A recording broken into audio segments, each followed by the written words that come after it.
वागर्थाविव सम्पृक्तौ वागर्थ प्रतिपत्तये जगतः पितरौ वन्दे पार्वती परमेश्वरौ।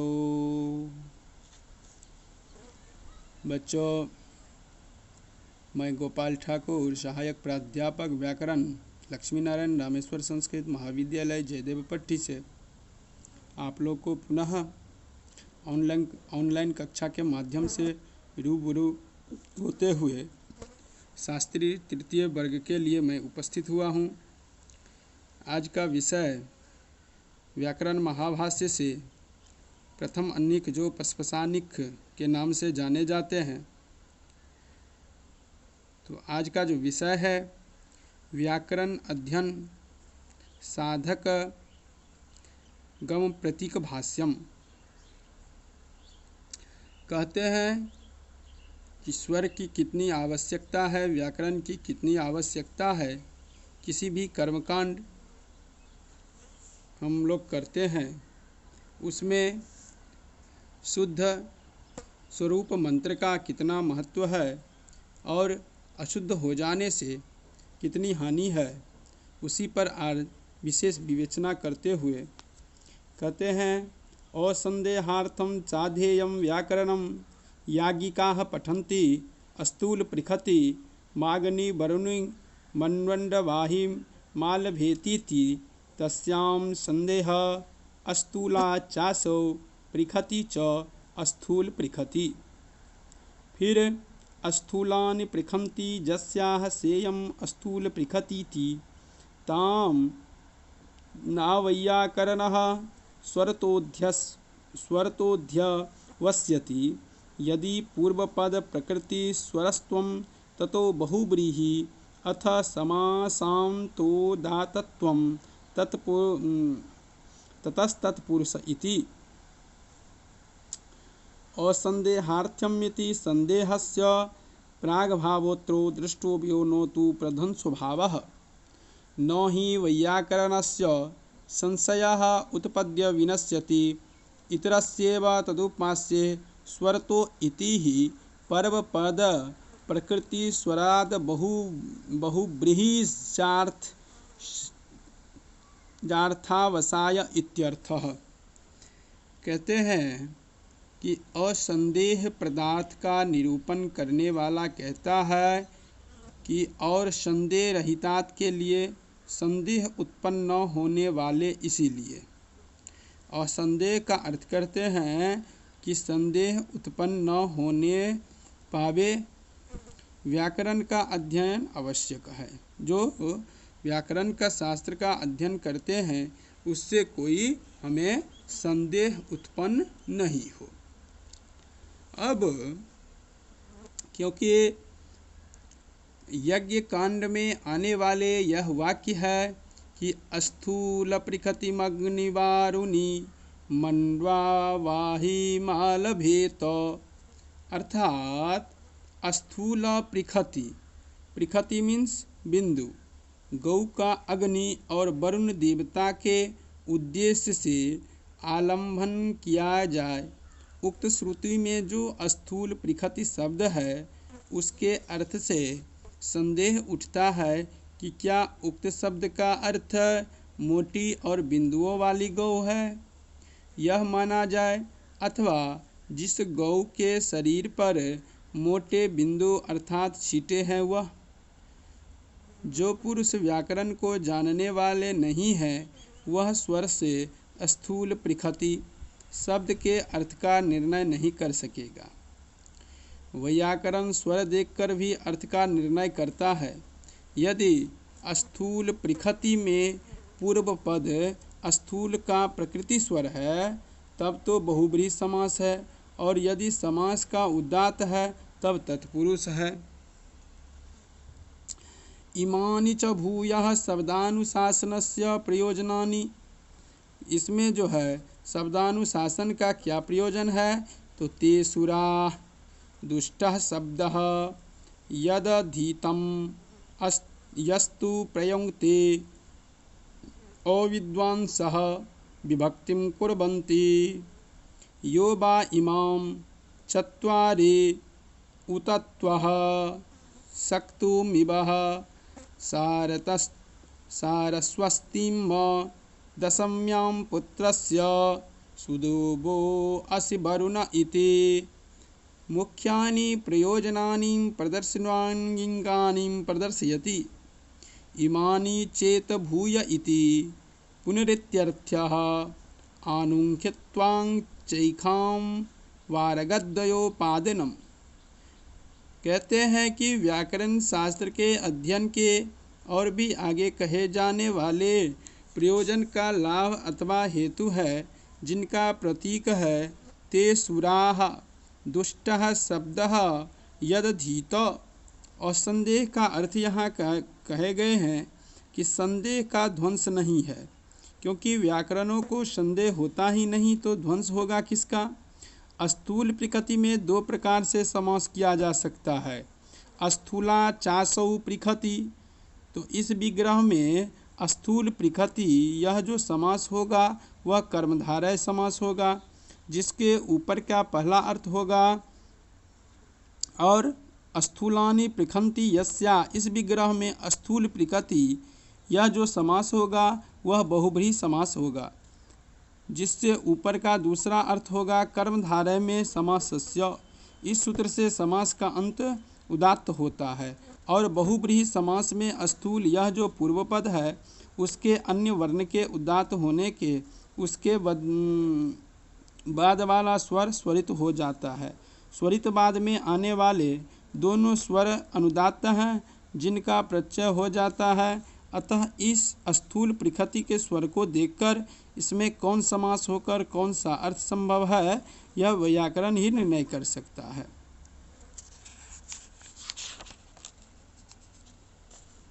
अब कहते हैं कि ते सुरा हेलयो हेलय इति कुर्वन्तः परा बभूवः तस्माद् ब्राह्मणेन मलेच्छितैव नापभाषितैव म्लेच्छो वा एव यद शब्दः।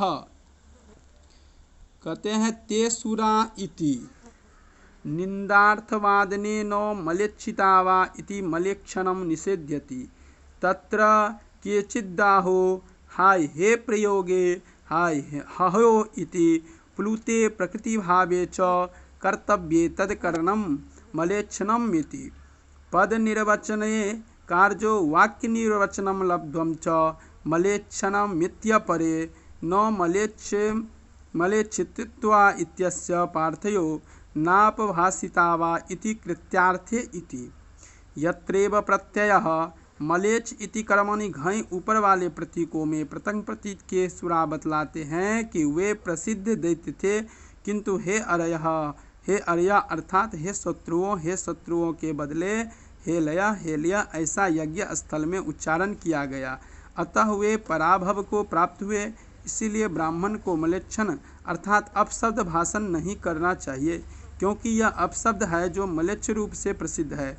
हम अपशब्द के प्रयोक्ता न हो, इसीलिए हमें व्याकरण का अध्ययन करना चाहिए। ते सुरा यही शब्द प्रयोजन अभिमत है।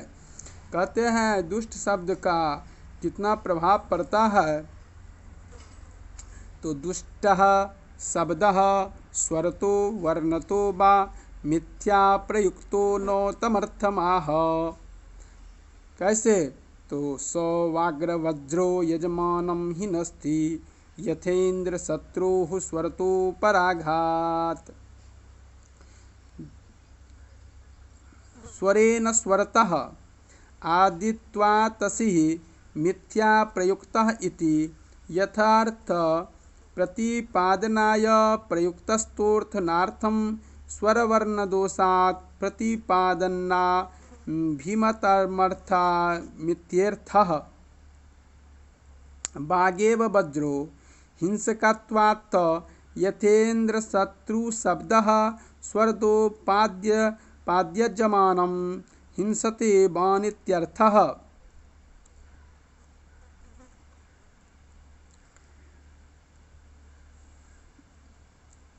यधीतं विज्ञातं निगदेनेव शब्दते अनग्ना विवशुष्कैधो नो तज्जलवती करहिचित।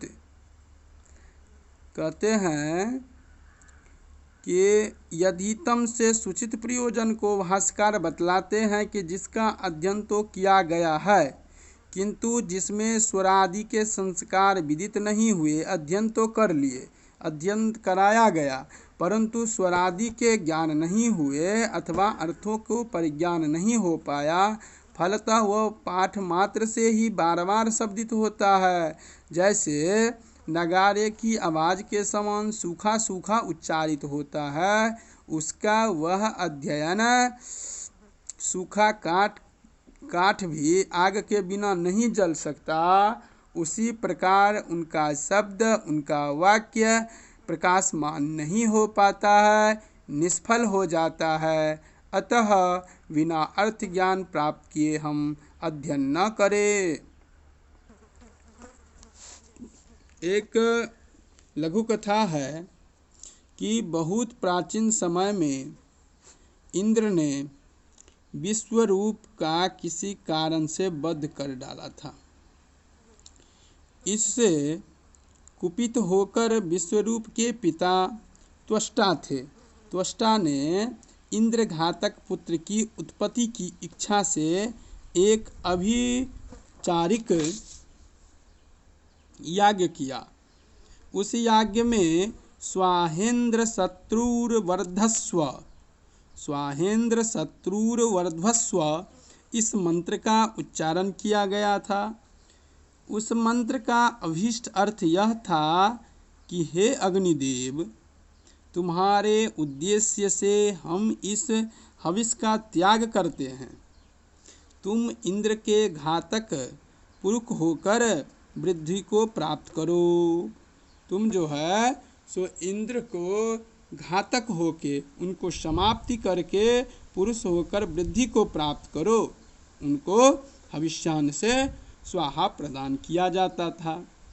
अब जब तक कि मंत्र के प्रभाव से अग्निदेव इंद्र की हिंसा करने के लिए पुरुष रूप से उद्यत होने वाले थे, उसके पहले ही मंत्रगत जो मंत्र के स्वर के अपराध से अपने आप ही विरत हो गए, उनकी ज्वाला शांत हो गई। इस वैदिक कथा से यह सिद्ध होता है कि तत्पुरुष का स्वर न होकर ऋत्युजु ने बहुव्रीहि का जो स्वर कर दिया, इससे वह उत्पन्न पुरुष वृत्र इंद्र का घातक न होकर इंद्र ही वृत्र का घातक हो गया। अब यहाँ समास की बदलाव हो गया, समास बदल गए तो इंद्र की शत्रु का ही हानि पहुँचने लगा। और हुआ क्या, तो वृत्रहासुर का ही अंत होने लगा। ऋतु के वचन में स्वर आदि के दोष होने से यजमान का विनाश हो जाता है। इसीलिए स्वरहीन पाठ कभी नहीं करना चाहिए, स्वर को समझना चाहिए। ऐसा जानने वाले यजमान और व्याकरण को ऋतु के पद पर कभी वर्ण नहीं करेगा। इस कथा से हम लोग ये भी जानकारी पाए हैं। कहते हैं यस्तु प्रयुंक्ते कुशलो विशेषे शब्दान यथावद व्यवहार काले सोनंत पाप्नोति जयं परत्र वाग्योग विदु दुष्यति चाप शब्दः तः कः वायोग्य विदेव कुत एतत् यतो हि शब्दान् जानत्याप शब्दान् शब्दो जानति यथेव हि शब्दज्ञानी धर्मः एवमः शब्दः ज्ञानेऽपि धर्मः अथवा भूयान् धर्मः प्राप्नोति भूयांसोऽपशब्दाः अल्पीयांशः शब्दाः इति एकस्यैव हि शब्दस्य बहवोपभ्रंशाः तद्यात गौरी इत्यस्य शब्दस्य गावी गोनी गोता गोपोतलिकेत्यादयो बहवोपभ्रंशाः अथ यो व्याज्ञो योगविद अज्ञानं तस्य शरणम्। प्रश्न करते हैं कि तब दोषी कौन होता है? वही जो शब्दों के अर्थ विशेष में योग का जानने वाले विद्वान है। ऐसा क्यों? क्योंकि जो साधु शब्दों को जानता है वही अपशब्दों साधु शब्दों को भी जानता है, और जैसे ही शब्द के ज्ञान में धर्म माना जाता है वैसे ही अपशब्दों के ज्ञान में पाप, वस्तुतः पाप ही अधिक प्राप्त होता है, क्योंकि अपशब्द शब्दों की अपेक्षा संख्या में अधिक है और साधु शब्द उससे बहुत थोड़े हैं। एक एक साधु शब्द के अनेक अनेक अपशब्द होते हैं। जैसे गौ, इसका एक साधु शब्द के गावी और असाधु शब्द गोनी, गोता, गोपोप, तालिका आदि अनेक अपभ्रंश हैं। और जो शब्द प्रयोग वेत्ता नहीं है उसको तो उसका अज्ञान ही बचाता है। इस तरह से शब्द के प्रयोग, उसका फल, उस पर हम लोग आज जानकारी लिए। पुनः बाधक भाष्यम सिद्धांत व्याख्या से अगली कक्षा में हम लोग पुनः इसको अध्ययन करेंगे। तब तक के लिए आज की कक्षा को मैं यहीं पर विराम दे रहा हूँ। अब दूसरी कक्षा के लिए पुनः आप लोग के सामने प्रस्तुत होऊंगा। धन्यवाद।